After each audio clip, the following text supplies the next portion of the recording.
दीड मिनिटाचा आपला इंट्रो आहे. इंट्रो नंतर रेकॉर्डिंग स्टार्ट होईल. नमस्कार, देशोन्नतीमध्ये मी स्वप्नील दुधारे आपलं स्वागत करतो. कोरोना आला आणि भारतालाच नाही तर जगभराला त्यानं हालून ठेवलं होतं. कधी नाही पाहिली तशी परिस्थिती निर्माण झाली होती. लॉकडाऊन काय, भयानक भीतीचं वातावरण काय, हॉस्पिटलमधली गर्दी काय, स्मशानभूमीमध्ये जाण्याची भीती काय, त्याचबरोबर एखाद्याला कोरोना झाल्यानंतर आपलाच व्यक्ती पटकन परका होतानाही आपण पाहिलं. हे सगळं झालं होतं एका महाभयंकर व्हायरसमुळे. हा व्हायरस चीनमधून उद्भवला होता आणि काही काळातच सगळीकडे तो विखरला होता. या 5 वर्षात मात्र कशी तरी परिस्थिती आटोक्यात आली आणि आज तब्बल 5 वर्षांनंतर पुन्हा चीनमधून एक HMPV नावाचा व्हायरस उद्भवला आणि पुन्हा थोडं फार का होईना पण भीतीचं वातावरण आता सगळीकडे निर्माण झाले. भारतातही काही रुग्ण सापडायला लागले आणि नागपूरमध्ये तर 2 रुग्ण घरीच उपचार घेऊन ते बरे झाल्याची बातमी देखील आली. त्यामुळे HMPV किती घातक आहे, पुन्हा लॉकडाऊन लागणार का, खरं काय खोटं काय, म्हणूनच आज देशोन्नती घेऊन येत आहे एक विशेष चर्चासत्र. HMPV व्हायरस, खरं काय आणि खोटं काय, लॉकडाऊन लागणार का. या चर्चासत्रात आज सहभागी झाले आहेत महाराष्ट्राचे वैद्यकीय शिक्षण आणि संशोधन संचालनालयाचे संचालक डॉक्टर दिलीप म्हैसेकर सर आणि त्याचबरोबर धडाडीचे वरिष्ठ पत्रकार, लोकनेते, शेतकरी नेते तथा देशोन्नतीचे मुख्य संपादक प्रकाश पोहरे सर. आपल्या दोघांचे आमच्या या स्टुडिओमध्ये हार्दिक स्वागत आहे. नमस्कार सर. नमस्कार. तुमच्या दोघांचंही देशोन्नतीच्या ह्या स्टुडिओमध्ये हार्दिक स्वागत आहे. विशेष म्हणजे आपण पाहतोय की सध्या HMPV ही हा व्हायरस जसा भारतामध्ये शिरकाव करताना पाहतात, परत एकदा थोडीशी भीती या ठिकाणी वाटते सगळ्यांना. म्हैसेकर सर, काय वाटतं ही सध्याची जी परिस्थिती आहे कितपत सत्य आहे यामध्ये आणि याच्यावरती काय परिस्थिती उद्भवू शकते पुन्हा एकदा? मी आपल्याशी शेअर करू इच्छितो की ह्युमन मेटान्यूमो व्हायरस म्हणून हा लेबल झालेला आहे. त्याच्यानंतर याच्यामध्ये सध्या जी लक्षणं दिसून आली की मी जो सध्या रिसर्च जो पेपर पाहिलेला आहे रिसेंट 2007चा, त्याच्यामध्ये मेन्शन केलेलं आहे की 2007 पासून सुद्धा आपल्या भारतामध्ये हा ह्युमन मेटान्यूरो व्हायरस आहे, मेटान्युमोनिया व्हायरस. आणि त्याच्यामुळे याच्याने काळजी करण्यासारखी बिलकुल हे नाही. फक्त एवढंच आहे की त्याचे वेळीच लक्षणं दिसल्यानंतर त्यांनी ताबडतोब रुग्णालयात दाखवावं आणि औषधोपचार घ्यावा, अशी परिस्थिती आहे. निश्चित लोकांना, कारण कोविडमुळे अशी भीती झालेली की हा पसरतो का, कोविड सारखं परत पिक्चर होईल का, तर तसं नाही. एक तर राज्य शासनाने परिपूर्ण दखल घेतलेली आहे आणि विशेष करून हा लहान बालकांमध्ये सापडतो सध्या तरी. आणि त्यामुळे बालकांच्या आता रिसेंटलीच मी काल पेपरला वाचलं की डॉक्टर पल्लवी सापळे ज्या जे अधिष्ठाता आहेत त्यांच्या अध्यक्षतेखाली शासनाने टास्क फोर्स तयार केलेला आहे की जेणेकरून जे रुग्ण आहेत त्यांचा फॉलोअप आणि त्याची माहिती त्यांना घेण्यात यावी व त्या लक्षणासंदर्भातली विस्तृत माहिती व तसा अहवाल शासनात सादर करण्यात यावा वेळोवेळी. ओके. सगळ्यात महत्वाचा मुद्दा आहे. आपल्यासोबत आहेत देशोन्नतीचे मुख्य संपादक प्रकाश पोहरे सर.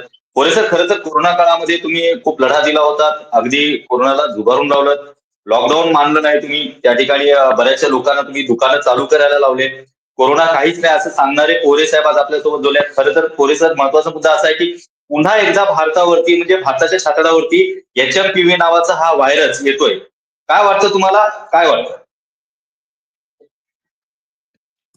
असं आहे, मी आपण एका फार चांगल्या विषयाला आज हात घातला. मी आपलं अभिनंदन करतो.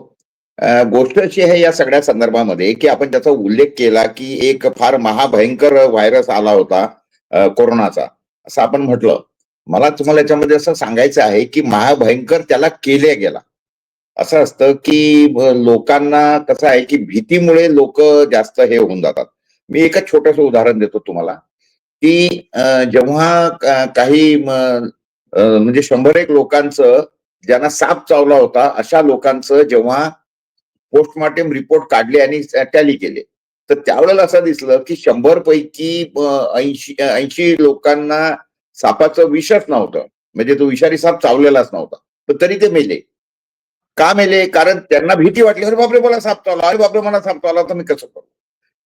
तर काय असतं माहितीये का की भीती जी आहे महाराष्ट्रामध्ये किंवा भारतामध्ये किंवा जगामध्ये हा जो केला गेला, माझा तरी व्यक्तिगत या सगळ्या संदर्भामध्ये असं मत आहे की हे सर्व म्हणजे फार्मा कंपन्यांनी या सगळ्या संदर्भामध्ये त्यांची केवळ औषधं विकल्या जावीत आणि एक पर्टिक्युलर एक उद्देश ठेवून या सगळ्या संदर्भामध्ये हे सर्व कोरोनाचं षडयंत्र मी याला म्हणतो असं केल्या गेलं. आम्ही त्यावेळेला सांगत होतो लोकांना, त्यावेळेला ते लोकांना पटत नव्हतं कारण भीतीच तेवढी होती लोकांमध्ये. परंतु मला एक कॉमन सेन्स त्याच्यामध्ये दिसला की दोनच गोष्टीमध्ये मला फार त्याच्यामध्ये हे वाटलं की त्यांनी जे मास्क वगैरे लावायला सांगितलं होतं, मी मास्क एक माझ्या सुनेच्या आग्रहाखातर मी मास्क लावला आणि 5च मिनिटामध्ये मला गुदमरायला आलं की मी म्हटलं हे काय मास्क, आपण स्वतः सोडलेला जो श्वास आहे म्हणजे कार्बन डायऑक्साईड तो आपण इनहेल करतोय पुन्हा. तर हे मला काही कॉमन सेन्सही पटलं नाही. मी त्याच्यासाठी एक नेहमी उदाहरण देतो की जसं पेट्रोलच्या गाडीमध्ये डिझेल टाकलं तर चालणार नाही किंवा डिझेलच्या गाडीत पेट्रोल टाकलं तर चालणार नाही, तसं ह्युमन बॉडी जी बनलेली आहे ती आपल्या म्हणजे आपण हवा आतमध्ये घेण्यासाठी बनवलेली आहे आणि हवेवर आपली बॉडी चालते आणि हवेतला मग आपली बॉडी त्याच्यामध्ये हे करून त्यातला कार्बन म्हणजे ऑक्सिजन शोषून घेते, कार्बन बाहेर फेकून देते. ही साधी सिस्टीम आहे. मग असं असताना आपण आपलं मास्क लावायचा चेहऱ्यावर आणि आपण सोडलेला आपण कार्बनच आतमध्ये घ्यायचा आणि मग त्याच्यानंतर मी जे जे काही म्हटलं तसंच झालं. त्याचे सगळे दुष्परिणाम लोकांमध्ये दिसायला लागले. त्याच्यानंतर त्याच्यामुळे जे काही काय म्हणतात त्याला वेगवेगळे आजार लोकांना व्हायला लागले, डोळ्याचे आजार झाले, स्किनचे आजार झाले. तर सांगायचा मुद्दा असा आहे की हे जे काही HMPV व्हायरस हे या सगळ्या संदर्भामध्ये जे मीडिया जी काही भीती पसरवून राहिली आहे आणि असं पुन्हा ते सांगितलं जाते की चीनने पुन्हा एक व्हायरस सोडला, लीक झाला, टमका झालं वगैरे. हे चीन मधूनच का सांगतात बाबा नेहमी? त्याचं कारण साधं आणि सरळ आहे की चीनची भाषा भारतातल्या लोकांना कळत नाही आणि भारताची भाषा चीनला कळत नाही. मग तुम्ही काही ठोकून द्या ना त्यांच्या नावावर. हा सुद्धा पुन्हा त्या कोरोना सारखंच एक नवीन म्हणजे फार्मा कंपन्यांनी किंवा या सगळ्या संदर्भामध्ये जे ज्यांची त्याच्यावर दुकानदारी अवलंबून आहे ठरवलेलं आहे अशा लोकांनी तयार केलेलं आहे. मला फार आनंद वाटला की दिलीप म्हैसेकर साहेबांनी या सगळ्या संदर्भामध्ये सुरुवातीला जे सांगितलं.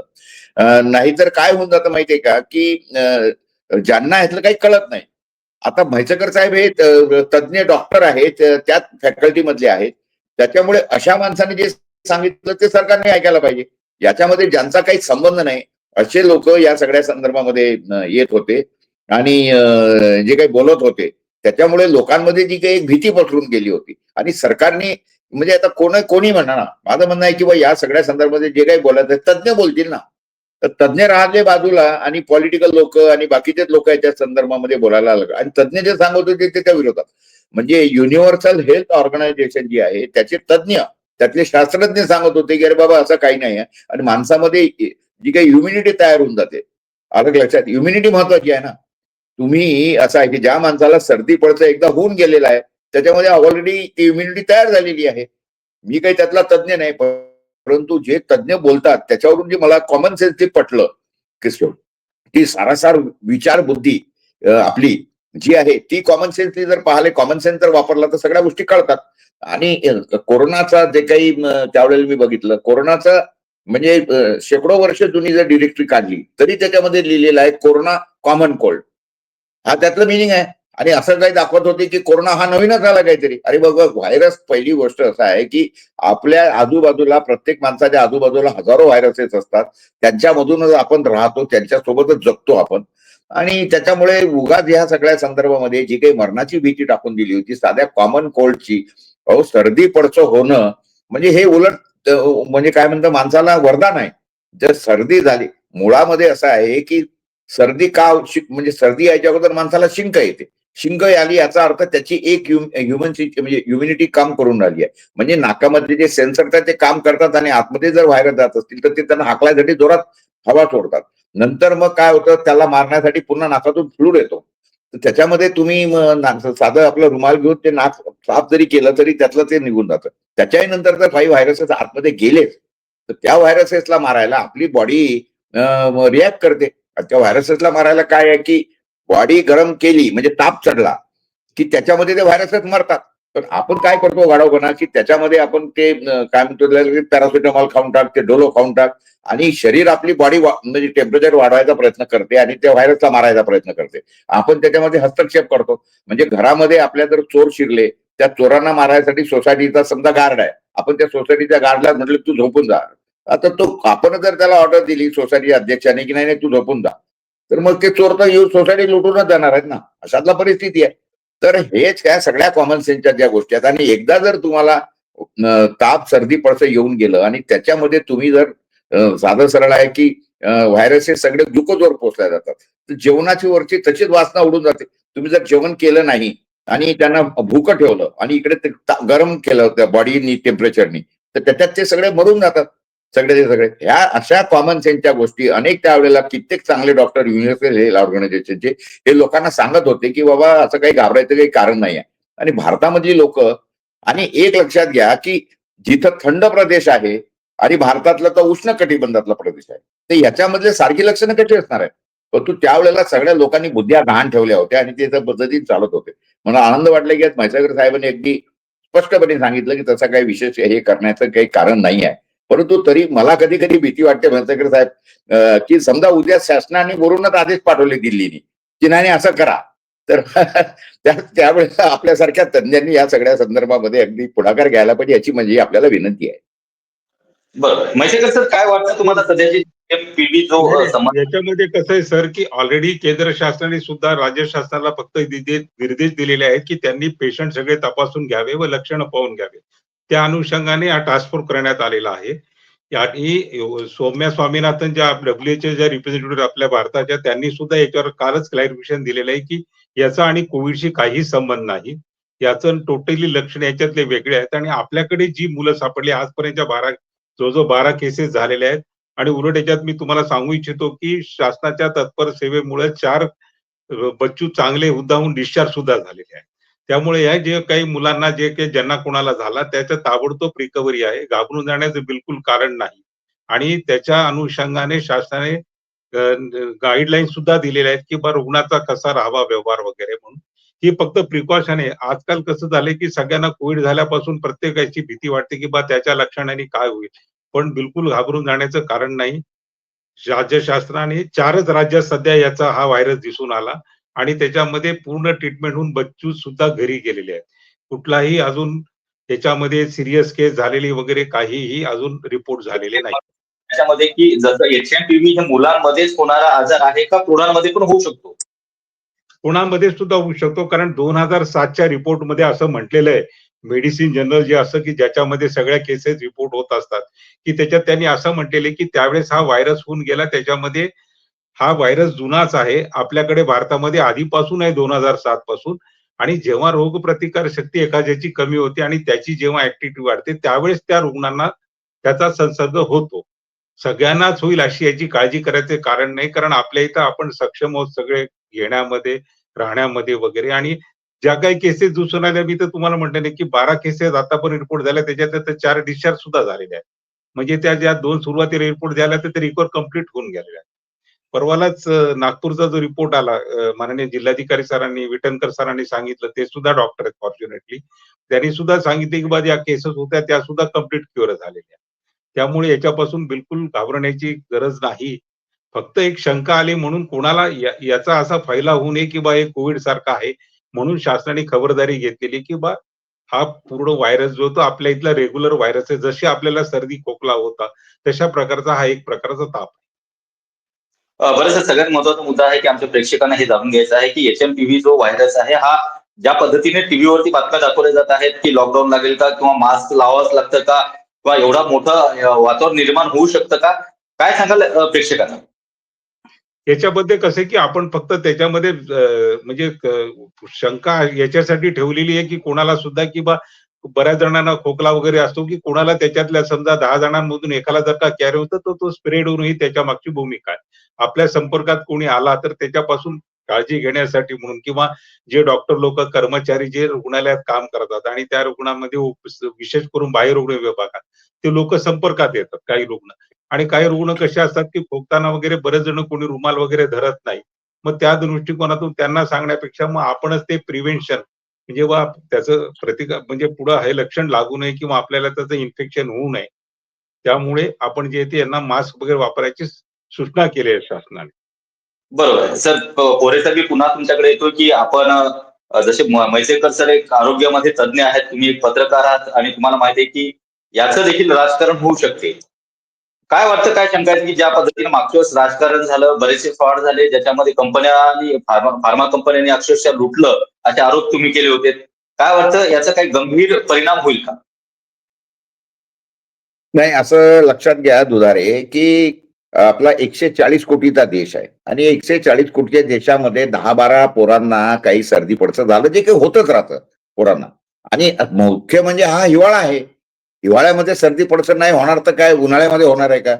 तर त्याच्यामुळे कसं आहे माहितीये काय, की आपण जुना अनुभव लक्षात घेता कोरोनाच्या संदर्भामध्ये ज्या पद्धतीने हे सर्व भीती पसरवून सर्व दुकानदारी केली गेली, त्याचं आपलं हे केलं पाहिजे. आणि दुसरी गोष्ट म्हणजे WHO कोण लागून गेली? WHO एवढे सगळं फंडिंग जे आहे हे सगळं फार्मा कंपनीकडून येतं. त्याच्यामुळे ते त्यांच्याच बाजूने बोलणार आहे. विचारायचंच असलं तर युनिव्हर्सल हेल्थ ऑर्गनायझेशन आहे आता WHO. तर युएचओचं सुद्धा सरकारने दखल घेतली पाहिजे. त्यांच्यामध्ये जे असलेले तज्ज्ञ आहेत, त्यातले बरेचसे तज्ज्ञ हे सरकारी नोकरीत आहेत. आणि त्याच्यानंतर ती माणसं ऑथेंटिक माणसं आहेत. ती काही असे म्हणजे काही दुकानदार किंवा ह्याच्यातली माणसं नाही आहेत. त्याच्यामुळे युएचओनी सुद्धा मी युएचओला सुद्धा आता एक पत्र लिहिणार आहे. त्यांचा सुद्धा सदस्य आहे मी त्या युएचओचा. परंतु त्यांनी एक पत्र काढून सरकारला अगदी कळवलं पाहिजे अथॉरिटिकली की बा असं हे अशा याच्यामध्ये करू नका. कारण त्यांनी कळवणं हे त्यातलं महत्वाचं गोष्ट आहे. कारण ती तज्ज्ञ माणसं आहेत, डॉक्टर लोक आहेत त्याच्यातली आणि शास्त्रज्ञ आहेत त्याच्यामध्ये बरेच मोठे मोठे आणि हजारो लोक त्यांच्यासोबत जुळलेले आहेत. WHO तर शेवटी काय आहे ती काय म्हणतो त्याला येऊन जाऊन शेवटी ती एक कमर्शियल ऑर्गनायझेशन किंवा कमर्शियल लोकांच्या पैशांनी चालणारी ऑर्गनायझेशन आहे. आणि WHOनी जे मागच्या वेळेला कोरोनाच्या संदर्भामध्ये चुकीचे जे काही हे दिले निर्देश दिले त्याच्यामुळे तर एवढा सगळा घोळ झाला ना सर्व. तर मी आता ते सर्व आता काही उगाळत बसायला आणि काढायचा ही काही वेळ नाही. परंतु मागच्याच हे पुढचाच शहाणा अशा पद्धतीने मागे जे झालं त्या पद्धतीने उगाच शासनाने सुद्धा पॅनिक लोकांना करू नये आणि लोकांनी सुद्धा होऊ नये. आता कोरोनाच्या काळामध्ये जे काही झालं तर म्हैसेकर साहेबांना काहीतरी बोलायचं आहे. बोला बोला साहेब. नाही सर, याच्यामध्ये कसं आहे काढायचं की पहिल्यांदा कसं की कोरोनाच्या वेळेस असं झालं होतं की हा चायनामध्ये झाला. चायनामधून झाल्यानंतर सगळ्या देशांमध्ये पसरला. म्हणून आपण यावेळेस काळजी घेतली की कारण यावेळेस सुद्धा चायनामध्येच पहिले झालेला आहे. चायनामध्ये होऊ शकते की अजून दुसरा कोणता व्हायरस असेल याच्याबरोबर त्याच्यामुळे इन्फेक्शन होत आहे. पण आता सध्या त्यांना तो प्रिलिमिनरी रिपोर्टमध्ये सापडलेला तो हा व्हायरस आहे. त्यामुळे जगामध्ये हे प्रकरण वाढू नये किंवा कुठल्याही देशामध्ये याचं इन्फेक्शन वाढू नये याकरता शासनाने प्रायोगिक तत्वावर प्रिव्हेन्शन मेजर घेण्यासाठी केलेलं आहे. याच्यामध्ये फार्मसी कंपनीचा अजून कुठलाच रोल नाही कारण याच्यामध्ये मेडिसिन अजून कोणाला असं वेगळं लागलेलं नाही. आपल्या इथे जे रुटीन मेडिसिन चालतं तेच सगळ्या रुग्णांना दिल्या गेले आणि आपल्याकडच्या ते केसेस 12 पैकी 4 ते डिस्चार्ज सुद्धा झालेले आहेत. फक्त केंद्र शासनाने दखल यासाठी घेतली की भविष्यात याच्या केसेस वाढू नये. असं नको व्हायला की उद्या की याच्यावर निग्लेक्ट झाला, लक्षच नाही दिलं. कारण कसं झालं की सर मागच्या वेळेस सुद्धा जेव्हा कोविड झाला तो पहिल्यांदा चायनामधून सुरुवात झाला आणि मग तो सगळीकडे पसरला. आणि योगायोगाने असं झालं की सगळ्याच कंट्रीमध्ये झाला. आज कसं झालं की ह्या कंट्रीमध्ये होऊन आपल्याकडे 4-5 निघाले. आता दुसरीकडे सुद्धा निघतील. पण अजूनही कुठं असं घातक झालेलं नाही. त्या दृष्टिकोन प्रिव्हेन्शन मेजर म्हणून आपण घेतो की बा याच्यामध्ये पुढे घटना घडू नये, वाढू नयेत यासाठी या सगळ्या आपण ज्या त्या हे घेतोय प्रिकॉशन्स घेतोय सगळे. नाही गोष्ट कशी आहे त्याच्यामध्ये की ज्या पद्धतीने हे जे चॅनलवाले मीडियावाले ज्या पद्धतीत आता मी रोज रात्री पाहतो आणि इतकं काही सांगतात की हा ऐसा मिल गया वो ऐसा हो गया यहाँ एक बच्चा मिल गया वो बच्चा. आता साहेब एक बच्चा मिल गया 2 बच्चे मिल गए 140 कोटीच्या देशामध्ये. म्हणजे हे मला तरी असं वाटतं की सर्व लोकांनी ठरवूनच टाकलेलं आहे या सगळ्या पर्टिक्युलर. आणि मागच्या वेळेला चॅनलवाल्यांनी सगळं पसरवलं की एक गर्दी झाली. अरे बाबा सरकार जेव्हा सगळे हॉस्पिटल बंद डॉक्टरचे दवाखाने बंद होते त्यावेळेला जर कोणती लोक होते ते सगळे एकाच दवाखाने जे सरकारने उघडं करून ठेवलेलं आहे तिथंच जाणार ना, तिथं गर्दी दिसणारच आहे. तर कसं आहे माहितीये का की हे जे काही त्यावेळेला चुकीचे कामं केले गेले. माझं काय म्हणायचं आहे की आता माझा विश्वास आहे, माझा अगदी अंधविश्वास म्हणा विश्वास म्हणा किंवा हे म्हणा माझ्या फॅमिली डॉक्टरवर आहे. तर मला फॅमिली डॉक्टर बंद करून टाकला की नाही नाही तुम्ही त्यांच्याकडे नाही जायचं आणि फॅमिली डॉक्टर तुम्ही कुठला पेशंट बघायचा नाही. अरे व्हॉट इज दिस. मला तर माझ्या फॅमिली डॉक्टरनी जहर दिले तरी मी खाईल कारण माझा त्याच्यावर विश्वास आहे. अशी परिस्थिती. परंतु आता ते ज्या पद्धतीने त्यावेळेला केलं गेलं त्याच्यामुळे मग काय होऊन गेलं की लोकांमध्ये एक पॅनिक आलं. सगळे पेशंट जे त्या संदर्भातले होते ते ज्यांना टेस्टिंग झालं ते चांगले सगळे एकाच हॉस्पिटलमध्ये तिथं गर्दी दिसते आणि चॅनलला दाखवलं की बहुत गर्दी हो गई है, बेड नहीं मिल रहा है, यू नहीं हो रहा है. आणि स्मशानभूमीत लाईना लागल्या. अरे स्मशानभूमी सुद्धा यांनी आता मुंबईमध्ये तर 4 स्मशानभूमी ना केल्या, तर तिथं 40-50 स्मशानभूमी असतील. दिल्लीमध्ये 5-50 स्मशानभूमी असतील. आणि त्यांनी सांगितलं की नाही, कोरोनाचे पेशंट फक्त याच 4 ज्याच्यामध्ये जाळायचे. हे सगळे प्रेत तिथं जाणार ना. आणि चॅनलवाले दाखवणार, ये इतनी लाईन लग गई है, देखो पुरी लाशे ही लाशे दिख रही है. तर हे सर ठरवून उन्नून केल्या गेलं त्यावेळेला. आणि या सगळ्या गोष्टी आता लोकांनी हे लक्षात आलेल्या आहेत लोकांच्या. आणि मीडियामध्ये मात्र या सगळ्या संदर्भामध्ये आता जे काही त्यांचे इंटरेस्ट असतील, तो पेड मीडिया असेल किंवा काय गोदी मीडिया असेल, आपण त्याला उगाच त्याच्यावर आपण जाऊ नये, टीका करू नये. परंतु हे झालं ना सर त्या सगळ्या संदर्भामध्ये. आता तिथे गंगा किनारे लाशे जल रही है, लाशे की लाशे लग गई है. अरे तिथं होणारच आहे ना. एकाच स्मशानभूमीमध्ये जर तुम्ही एकाच ठिकाणी जर पूर्ण एवढ्या मोठ्या ह्याच्यातलं जर केलं, तर लाईना लागणार आहे. 5-50-100 प्रेत जळताना दिसणारच आहे एका दिवसामध्ये. अकोल्यामध्ये आता मी आहे अकोल्याचा, रोज कमीत कमी 30 ते 40 लोक तिथं मृत्यू पावतात. तर 30-40 सगळी प्रेत अकोल्यातल्या 6 स्मशानभूमीपैकी फक्त एका स्मशानभूमीत गेली, तर काय होणार आहे, तिथं लोकही मावणार नाहीत आणि प्रेतही ठेवल्या जाणार नाही किंवा त्यांना जागा मिळणार नाही जाळायला. तर हे जे काही आहे, तर म्हणून माझं असं म्हणणं आहे की या सगळ्या संदर्भामध्ये सर आमची विनंती आहे शासनाला, आपल्याला सुद्धा, की लॉजिकल आणि जे तज्ज्ञ आहेत त्या तज्ज्ञांनी जे सांगितलं त्याच्यावर लॉजिकल, आणि हे अशा पद्धतीचे विगाच म्हणजे तो नाही फॅमिली डॉक्टर बंद, हे बंद, ते बंद. आणि व्हाय ओनली ॲलोपॅथी. माझं म्हणणं आहे आयुष मंत्रालय आहे. मी सर ॲलोपॅथी आतापर्यंत आयुष्यात एकही गोळी खाल्लेली नाहीये. तर मी आयुषचा हे आहे. तर ते दवाखाने उघडे करून द्या, त्यात सुद्धा पॅचेस आहेत ना. तर ते कोरोना काळामध्ये केल्या गेलं की फक्त ॲलोपॅथीच. तर हे सगळं यावेळेला असं केलं जाऊ नये. केलं तर लोकांचा विरोध राहील असं मला आपल्याला सांगावंसं वाटतं. जी. मी म्हैसेकर सर तुमच्याकडे येतो पुन्हा एकदा, की म्हैसेकर सर तुम्ही आता ज्या पद्धतीने सांगितलं की HMPV चा हा जो व्हायरस आहे हा शक्यतो मुलांमध्ये जास्त आढळतो, त्याच्या सतर्कता म्हणून शाळेमध्ये किंवा प्रशासनाने काय काळजी घेतली? नाही, कारण कसं आहे की हा इन्फेक्शन जे ते पेशंट टू पेशंट होतं. त्यामुळे काळजी म्हणून त्यासाठी आता सगळ्यांना सांगितलं की त्यांनी शक्यतो मास्क वापरावे. कसं की जनरली लहान मुलांना इन्फेक्शन शेवटी मोठ्या मुलांपासून मांडापासून होतं, कारण कॅरियर तेच असतात. लहान टू लहान मुलं जे 2 वर्षाचे ते 3 वर्षाचे त्यांचा तो कुठं संपर्क येत नाही लहान मुलांशी. म्हणून अशा केसेसमध्ये जनरली हा व्हायरस जनरली कडनं कॅरी ऑन होतो. आणि म्हणजे बऱ्याचशा गोष्टीत असं झालेलं आहे की इव्हन कोविडमध्ये सुद्धा बघताना आपण असं बघा की कोविडमध्ये जेव्हा संसर्ग झाला तेव्हाच पेशंटना इन्फेक्शन झालं. तो कुठून तरी संसर्ग व्हावा लागतो तेव्हा जिकडे. पण फॉर्च्युनेटली चांगलं हे झाले की यावेळेस लवकर निदान झालं आणि याच्यामध्ये क्लिअर कट सांगितलं, WHOने सांगितलं आणि भारतातल्या आपल्या सगळ्या तज्ञांनी सुद्धा सांगितलं की हा आपल्याकडे 2007 पासून हा व्हायरस ऑलरेडी आहे सगळीकडे. फक्त त्याचा इन्फेक्टिव्ह रेट दिसला नाही किंवा आता तो चायनामध्ये झाला म्हणून आपल्याकडे तो डिटेक्ट होताना दिसून आला. पण आपल्याकडे पेशंट कम्प्लिटली क्युअर झालेत आणि ते सुद्धा शॉर्ट टेन्युअरमध्ये झाले. आता चायनाकडचा जेव्हा रिपोर्ट येईल फायनल, की या व्हायरस बरोबर अजून काय होतं त्याच्यामुळे त्यांच्याकडे एवढी का केसेस वाढल्या आणि कॉम्प्लिकेट झाल्या, तो त्यांचा रिपोर्ट आल्यानंतर आपल्याला ती गोष्ट माहित होती. आपण पहा, कारण कोविडमध्ये सुद्धा चायनाकडे जो झालेला रेट होता त्या मानाने आपण त्या मानाने खूप सेफ राहिलेलो. कारण ते प्रत्येकाच्या रोगप्रतिकार शक्तीवर सुद्धा अवलंबून आहे या गोष्टी. आपल्या डाएट वगैरे आपल्याकडे जसं आता साहेब म्हणाले किंवा आपल्याकडे बरेच लोक अनेक औषधी घेतात. त्याचाही इफेक्ट असो, पण त्याच्यावर कोणी त्या पॅथीच्या लोकांनी कोणी अभ्यास करायला पाहिजे ना, की बा हे केल्यानंतर याच्यावर रिॲक्शन, याच्यावर आपल्याला कॉस्ट सुद्धा मिळेल आणि याच्यावर ट्रीटमेंट सुद्धा मिळेल. ते जोपर्यंत रिपोर्टिंग होणार तसं डायरेक्ट देता येत नाही कुणाला. त्यामुळे तो गेल्यानंतर उपाय केल्यानंतरच तो माहित होईल. त्या अनुषंगाने आपण सध्याच्या याच्यामध्ये तर एकदम कम्फर्टेबल राहावं. फक्त प्रिव्हेन्शन मेजर आपण घेतो आहोत. प्रिकॉशनरी मेजर की वाढू नये या केसेस आणि गेल्या आज माहिती आजच्या याच्यात तर फक्त 12 केसेस नंतर आता तर काही परत सध्या आज काही रिपोर्टिंग नाहीये कुठलं. बरं. सर आपल्याकडे वेळ खूप कमी राहिला आहे. दोघांकडेही एक शेवटचा संदेश जनतेला द्या. कोरे सर काय वाटतं, काय जनतेला संदेश देत आहे? कारण सध्या आपणही एक वरिष्ठ पत्रकार आहेत. बातम्यांच्या माध्यमातून कुठेतरी जनजागृती व्हायला पाहिजे, पण काहीतरी अफवांचं प्रमाण वाढते. काय सांगाल? नाही, एक लक्षात घ्या की ताप हा एक संसर्गजन्य आजार आहे. साहेबांनी सांगितलं ते बिलकुल बरोबर आहे. घरात एकाला आपण नेहमी बघतो ना, माझ्या घरामध्ये जर समजा माझ्या लहान्या किंवा माझ्या बायकोला जर ताप आला असेल किंवा मला ताप आला, सर्दी पडसं झालं, तर 2-4 दिवसांत माझा बरोबर होतो, माझ्या बायकोला होऊन जातो.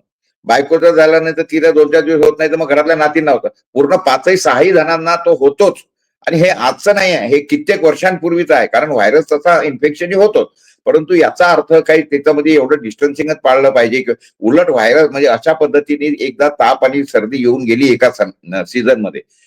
आपल्या भारतामध्ये वार्षिकले 3 ऋतू आहेत आणि 3 ऋतू म्हटले की लगेच बॉडीचं टेम्परेचर आणि हे सगळं खाणं पिणं, पाणी थंड गरम वगैरे हे सगळं होतं आणि त्याच्यामधून ह्या येणारी कॉमन गोष्ट आहे. आणि एकदा जर का सर्दी पडसं झालं तर पुन्हा होत नाही. आणि जर झालं नाही तर समजून जायचं की उलट माझं तर असं मत आहे या सगळ्या संदर्भामध्ये. आता मी काही डॉक्टर नाही त्या संदर्भामध्ये, म्हैसेकर साहेब या सगळ्या संदर्भामध्ये पुष्टी करू शकतील. तर गोष्ट अशी आहे की एकदा तुम्हाला हे सर्दी पडसं होऊन गेले की इम्युनिटी तुमची डेव्हलप होऊन जाते. मग ते पुन्हा त्याच्यातलं हे होत नाही.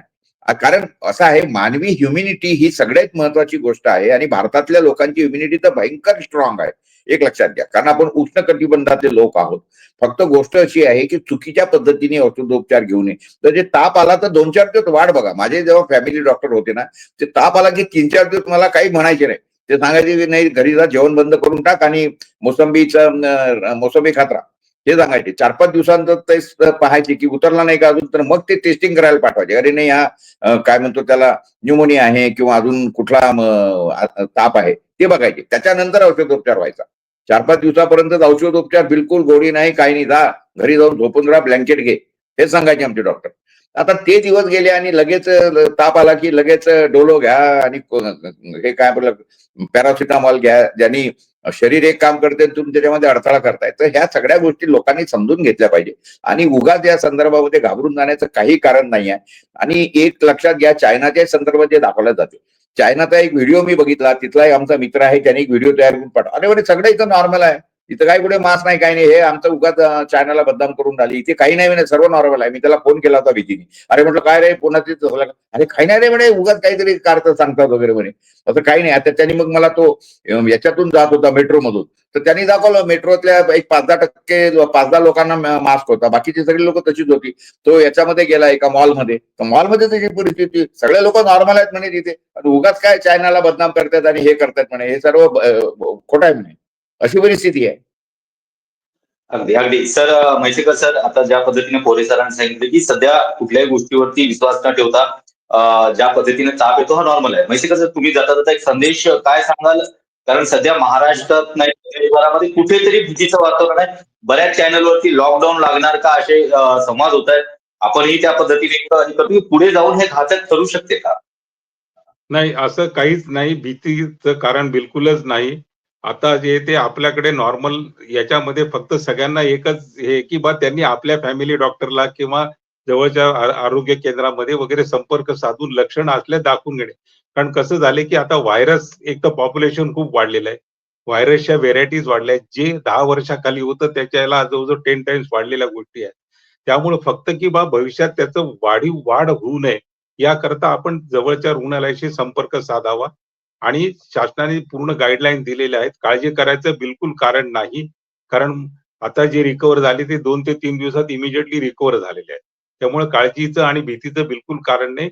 फक्त लक्षणं दिसल्यात संपर्क करून घ्यावा. आपल्या फॅमिली डॉक्टरला दाखवलं तरी हरकत नाही किंवा ग्रामीण रुग्णालय म्हणा किंवा प्राथमिक आरोग्य केंद्र आहे, वैद्यकीय महाविद्यालय, त्या ठिकाणी दाखवून आपली तपासणी करून घ्यावी, जेणेकरून संसर्ग होऊ नये दुसऱ्यांना. धन्यवाद. आजच्या ह्या चर्चासत्रामध्ये आपण दोघांनी आपला बहुमूल्य वेळ दिलात आणि विशेष म्हणजे सगळ्यांना बरं, पोरे सरांना काहीतरी बोलायचं तर बोला. नाही, मला फक्त एवढंच म्हणायचं आहे की सरकारने किंवा याच्यामध्ये अजून काही समजा उगाच लॉकडाऊन वगैरेच केलं, असं आहे, लोकांचा धंदा फार चौपट झालेला आहे. अशामध्ये उगाच लॉकडाऊन वगैरे लावायचा तर त्याला अवेकन इंडिया मुवमेंट वगैरे जी आहे त्यांच्याशी माझी चर्चा झाली. त्यांनी सांगितलं की नाही, आम्ही याच्या संदर्भामध्ये भारतभर महाराष्ट्रभर जनजागृती करू आणि लॉकडाऊन वगैरे अजिबात आम्ही कोणाला लावू देणार नाही, कारण लोकांचं ऑलरेडी धंद्याचं चौपट झालेलं आहे. असं मी एवढं सांगू इच्छितो. आणि लोकांनी सुद्धा उगाच असे नको ते फालतू आदेश पाळू नयेत.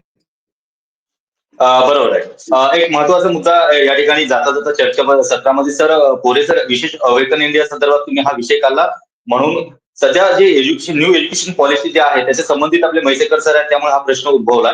न्यू एज्युकेशन पॉलिसीमध्ये ज्या पद्धतीने लसीकरण, जो मुलांना लसीकरण जे कंपल्सरी करण्याचं ठरवलं, त्या संदर्भामध्ये म्हैसेकर सर काय वाटतं? सर कोरे सर तुम्हाला या संदर्भात माहिती सांगतील. लसीकरण नाही, कसं याच्यासाठी आहे केलेलं आहे की सर हा, लसीकरण बोला ना सर, घेण्याचा बोला बोला. कार्यक्रमच असा आहे की लहानपणीचा, की बा पुढापासून लहान मुलांना लहानपणापासूनच म्हणजे संसर्ग होऊ नये व प्रतिकार शक्ती वाढावी, यासाठी आपण लसीकरण, मी सुद्धा माझ्या लहानपणी घेतलेलं आहे, आपणही घेतलं असाल. आता तर प्रत्येक याच्यासाठी लसीकरण निघतंय, त्या अनुषंगाने लसीकरण घेणं अत्यंत आवश्यक आहे सर, की कारण रोग प्रतिकार शक्ती चांगली टिकली पाहिजे आणि वाढल्या गेली पाहिजे. अगदी. पण नाही, गोष्ट अशी आहे म्हैसेकर साहेब, त्याच्यामध्ये नाही म्हैसेकर साहेब, गोष्ट अशी आहे की पूर्वीच्या लसी संशोधन करायला 3-3, 4-4, 5-5, 10-10 वर्ष जायचे. आता ह्यांनी कोरोनाच्या काळामध्ये ज्या पद्धतीने 3-4 महिन्यामध्ये ती लस शोधून काढली आणि ती लस घेतल्यानंतर आता आपण बघतो आहे किती लोकांना काय काय प्रॉब्लेम होता. मी तर रोज बघतो. म्हणजे त्याच्यामध्ये फायझर कंपनीने तर त्यांच्या माजी सीईओनी हे डिक्लेअर सांगितलंय की कोरोना लसीकरणाची म्हणजे काय म्हणतात त्याला, कोरोना जॉबचा मुख्य उद्देश हा युवकांना स्टरिलाइज करणं होतं. आता किती भयंकर स्टेटमेंट आहे. आणि त्याच्यानंतर आम्ही आता कॉमनली बघतो आहे की लोकांमध्ये भयंकर जास्त हा प्रॉब्लेम झालेला आहे. तरुण मुलांना म्हणजे विशेषतः की त्यांना म्हणजे ते स्वतःला आता इम्पॉर्टन्स समजायला लागलेले आहेत. आणि अनेक लोक मी बघतो आहे की ज्यांना हार्ट अटॅकचे किंवा याचे आणि कॅन्सरचे रुग्ण किती वाढलेले आहेत. बरं, ह्या सगळ्या गोष्टी आता सगळ्या बाहेर यायला लागलेल्या आहेत. अनेक देशांनी हे सगळ्या गोष्टी ह्या कोरोना लसीकरणामुळे झालेल्या आहेत म्हणून हे मान्य केले. त्या कंपनीला, फायझरला किंवा याला ॲस्ट्राझेनेकाला वगैरे आता दंड ठोठावलाय त्यांच्या याच्यामध्ये, भयंकर दंड ठोठावलेला आहे या सगळ्या संदर्भामध्ये. मी व्यक्तिगतरित्या या सगळ्या संदर्भामध्ये आपल्याला सांगू इच्छितो की ही जी कंपनी आहे याची सिरम इन्स्टिट्यूट, त्या सिरम इन्स्टिट्यूटवर मी 10,000 कोटीचा दावा ठोकलाय के करावून, आणि ते कोर्टाने ऍडमिट केलेलं आहे आणि त्याच्यामध्ये त्यांना शोकॉज वगैरे इश्यू केलेले आहे या सगळ्या संदर्भामध्ये. जी सर, म्हैसेकर सर, या मुद्द्याकडे बोलताना एक शेवटचं एक उत्तर द्या, नंतर आपण या कार्यक्रमाला समाप्त करू, कारण आपला वेळ संपलेला आहे. की विद्यार्थ्यांना पालक जे आहे आपल्या मुलांना शाळेत शिकवण्यासाठी पाठवतात, शिक्षण घेण्यासाठी पाठवतात, पण त्याची लसीकरण किंवा ते 100% लसीकरण किंवा औषधोपचार जे आहे ते करणं कितपत योग्य आहे शाळेत? नाही, याच्यामध्ये कसं आहे की आपल्याकडे लहानपणीपासून मुलांना लसीकरण केलं जातं की त्यांची रोगप्रतिकार शक्ती, हे आपले इयर्स टुगेदर चालू आहे. जसे टीबी साठी आहे म्हणा, याच्यासाठी प्रत्येक यासाठी आपण लसीकरण घेतो. वोपिंग कप आहे, लहानपणी आपल्याला सगळे लसीकरण दिले जातात. आता ह्या ज्या नवीन आरोग्य ज्या लसी झालेल्या आहेत, ह्या घ्यायच्या का नाही, ह्या टोटली या सगळ्या रुग्णांवर सोडलेलं आहे. आणि सगळ्यात महत्वाचं म्हणजे डॉक्टरांना आवश्यक असल्याशिवाय कोणी ही लस देत नाही. कोरोनामध्ये पहिला अनुभव होता, कारण दर 100 वर्षांनी साधारण एक एपिडेमिक होऊन घेतो, असं गेल्या 4 दशकातला अनुभव आहे. म्हणजे मागचाच रेकॉर्ड आहे. त्यामुळे जे त्यावेळेस तयार झालं, ज्या देशांनी केलं, जिथे रिझल्ट चांगला आला, त्या अनुषंगाने ते लसी तयार झाल्या. पण आताच्या आपल्या शेड्यूलमध्ये जे रेग्युलर लसीकरण होतं मुलांचं, BCG आहे, त्या सगळ्या गोष्टी लसीकरण घेणं अत्यंत आवश्यक आहे. त्या लसीकरणामध्ये या लसीकरणाचा कुठेही फरक पडत नाही आणि हे कुठं कोणी देत नाही जोपर्यंत याची गरज असत नाही. आपल्याकडे ठरलेला शेड्यूल प्रोग्राम आहे लहान मुलांसाठी लसीकरणाचा, जसं गोवरची लस आहे, यात आहे, तर तो नियमित फॉलो झाला पाहिजे, कारण त्याच्याने रोग प्रतिकार शक्ती पुढील आयुष्यामध्ये कम्प्लीटरित्या वाढते. अगदी अगदी धन्यवाद. आपण दोघेही आमच्या ह्या कार्यक्रमात सहभागी झालात. विशेष म्हणजे प्रेक्षकांना महत्वाची माहिती मिळाली की HMPV हा कुठला जास्त घातक नाही आहे, पण त्यासाठी सुरक्षा बाळगणं खूप महत्वाचं आहे. विद्यार्थ्यांना म्हणजे कमी सध्या आपण भारतामध्ये ज्या पद्धतीने रुग्ण सापडलेले आहेत त्याच्यामध्ये मुलांचा समावेश आहे आणि मुलांना याच्यामध्ये सतर्क राहणं हे गरजेचं आहे, असं म्हैसेकर सरांनी सांगितलं. त्याचबरोबर या ठिकाणी प्रकाश कोरे सर जे आहेत त्यांनी सांगितलं की मीडिया असो अथवा ज्या पद्धतीने अफवा पसरल्या जातात त्या अफवा न पसरता याला अगदी सहजपणे तोंड देता येतं. त्यामुळे HMPV हा घातक रोग नाही हे स्पष्ट झालंय. धन्यवाद. आपण दोघेही आमच्या या कार्यक्रमात सहभागी झाल्याबद्दल. थँक्यू. धन्यवाद. नमस्कार.